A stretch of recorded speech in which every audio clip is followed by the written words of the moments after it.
Hi everyone, so today let us continue our video tutorial about CSS. So in our last video tutorial about external CSS, wala pong nanalo sa ating question answer. Today, let's discuss about CSS Comments, CSS Color, CSS Background, and also CSS Borders. So take a challenge. Open your Visual Studio Code and create a new file. So today, let's use the external CSS so that we can train well kung paano natin gamitin yung external CSS. We can apply some internal CSS and inline CSS, but I encourage everyone to use external CSS. So we have our new file, and let us create our folder in the desktop. New, then example external CSS.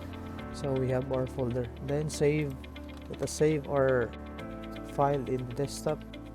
So let's put index.html. So we have our index.html, and let's create a new file also, and let us save this into our external CSS, and the file name is style.css. So we have our style.css. So let's add a HTML5 and also CSS color. Then let's add our external CSS. Then we have our file name of style.css. So let's add this. So let's answer the question in our last video tutorial in external CSS. So this will be the question. See the picture in your screen. So add the correct class to make the h1 and the p element read using external CSS. This will be the example. So make the h1 and p element. So let's add a h1, for example.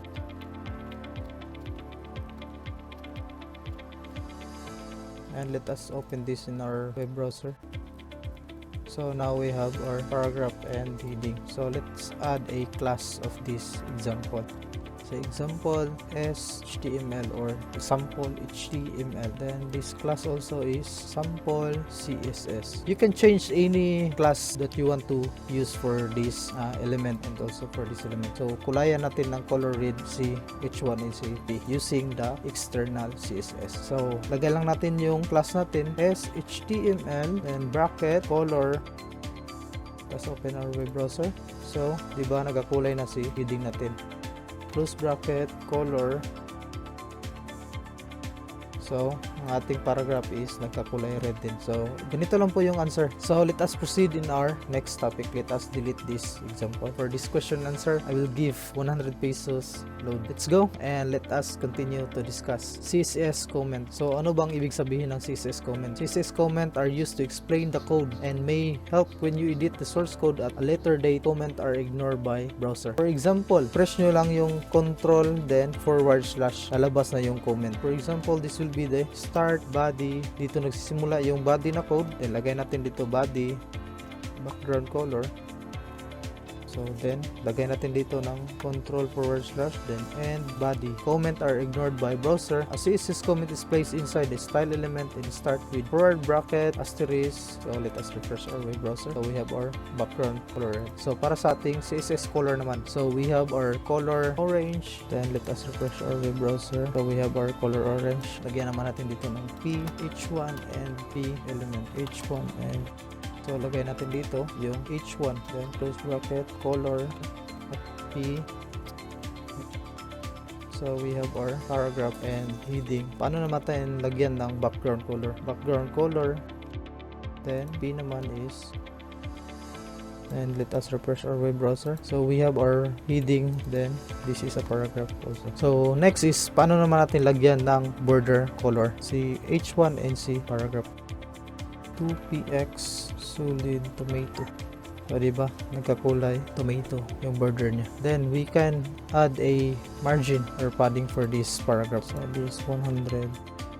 So we have a border of 100. So we have our paragraph. Then next, and you can also add a color values. For example, this value RGB 2559971. You can add that value. So let us refresh. And next is a background. So we have a background color, background image, background repeat, background attachment, and background position. So we have our background color, the body. You can also add a background color of the H1 for any kind of class. And we can also add a, for example, let us delete this example, background color green. Then let's add a opacity 0.3. So parang nag-adjust yung color. Let us delete this one. Tingnan natin kung ano mangyayari. See the difference. Opacity, transparency of an element. So naging yung transparency niya nag-adjust. It can take a value from 0.0 to 1.0. So next is CSS Borders. So you can add a border of dotted, defines a dot border, dash, defines a dash border, solid, double, groove, ridge, inset, outset, non-hidden. So let's try this example, yung dotted na border.